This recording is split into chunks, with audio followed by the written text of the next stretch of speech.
Hi everyone, I hope you're all having a great week. This week I'm painting a funky sunflower.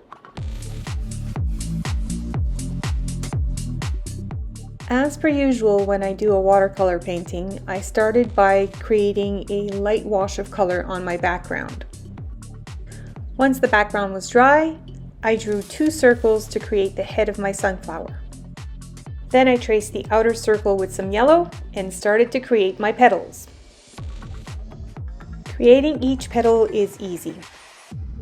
I place the tip of my brush at the tip of where I want my leaf to be created, and then I use 2 downward strokes. This sunflower is meant to be funky, so the petals don't need to be perfect.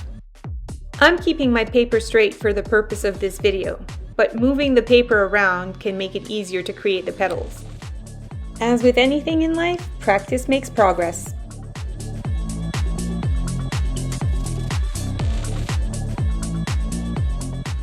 You may have noticed that I'm keeping a space between my petals.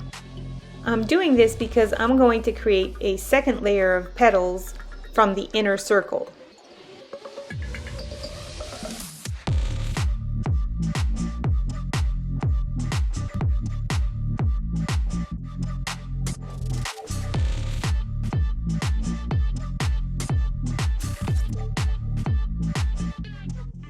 Before moving on to the second layer of petals, however, I'll need to let this layer dry.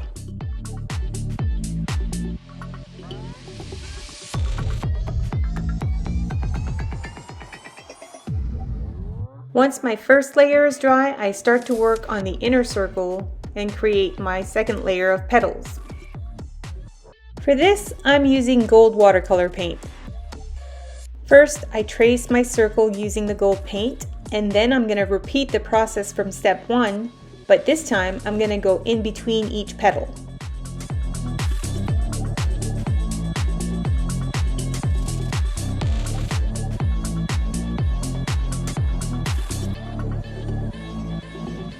Using gold not only adds shimmer to my petals, but it will also create a slight contrast between the first layer of petals and the second layer.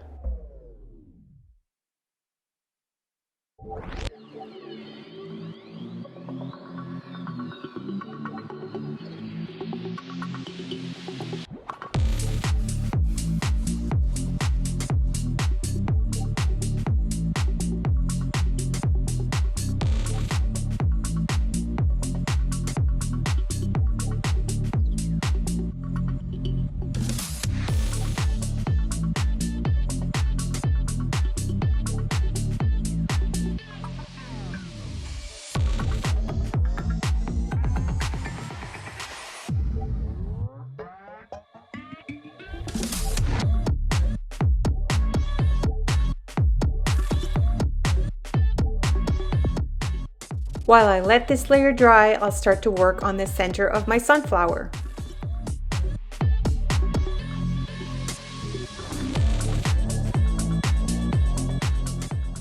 Like I said before, this is going to be a funky sunflower, so it's not going to look exactly like a sunflower you'd see outside, and that's what makes it more fun.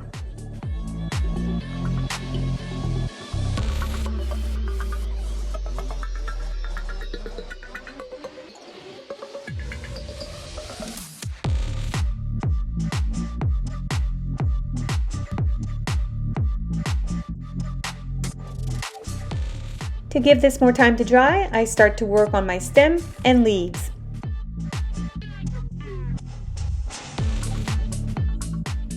First, I start painting the stem with a light green, then I mix my light green with some blue to create a darker green to go over my stem.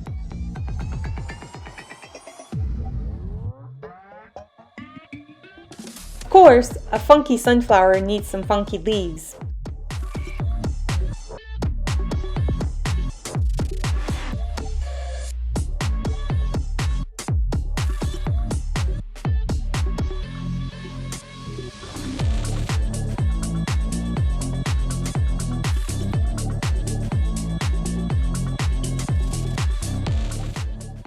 Using dark green, I created the outer contour of the leaves, and then I'll use lighter green to paint the inside of the leaves.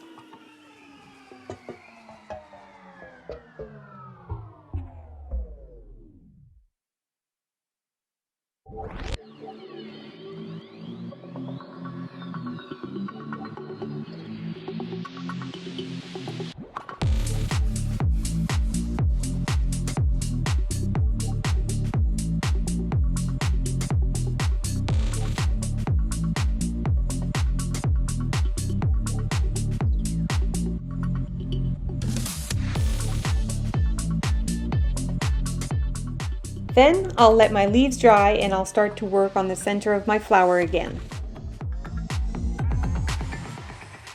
Because my petals are now dry, I can now add another dark ring of color around the inner edge of my flower without causing bleeding.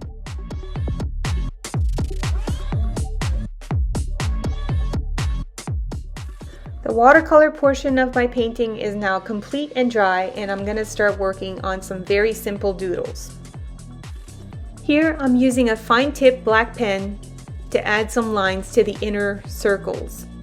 I do this in both circles where there is no paint, and I'll repeat the process inside my leaves.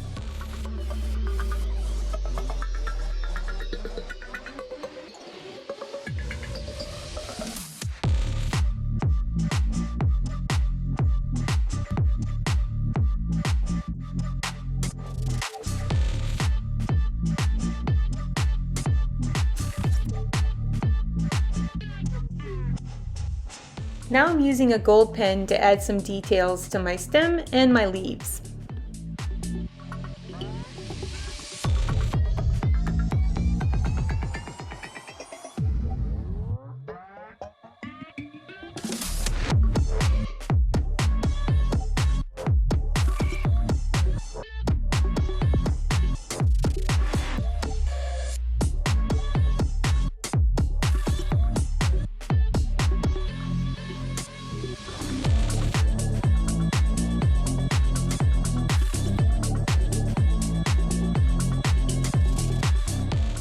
Using a black pen with a larger tip, I add some more details to the center of my flower.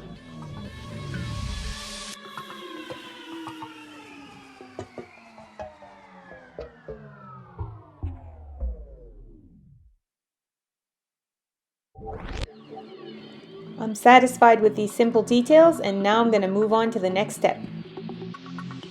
The product I just showed you is a medium I use to add mirror effect leaf to my paintings.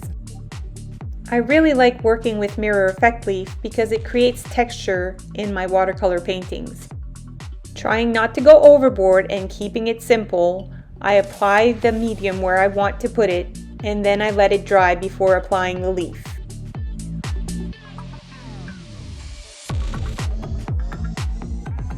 This is another way I can create contrast between my first layer of petals and my second layer of petals.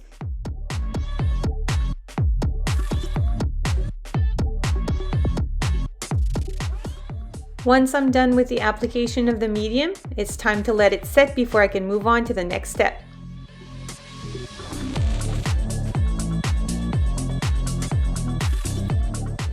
The medium has cured, and now I can start adding the mirror effect leaf.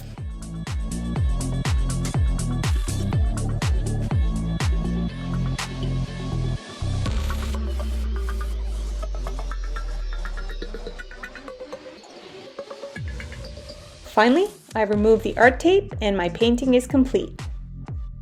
It's really neat to see how it shimmers and shines when you move it in the light.